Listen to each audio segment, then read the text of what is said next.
Ngayon po ito, meron po tayong update mula kay Sarge Boy Alvarez ng Kalikasan Group Operation Tulong. Sarge Boy, magandang gabi sa iyo. Number 4 most wanted person sa municipal level ng Palawan, Occidental Mindoro, timbog sa poblasyon ng Muntinlupa City. Ito ay matapos na magsamit versa ang kanilang humigit kumulang sa alas 8:30 ng umaga, ang Palawan, Occidental Mindoro FPS na tiyunahan ni Police Captain Morte Otara Jr. at ng Maneuver Force Company ng Muntinlupa City sa pamuno ni Police Captain Reyes Pagiroa.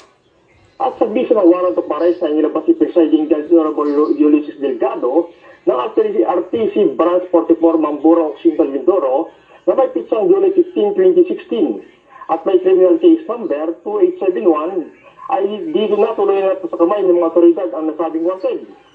Matapos na basahan ng kanyang mga karapatan ay dinala nito sa Palawan, Occidental Mindoro para harapin ang kasong kanyang kinakasangkutan.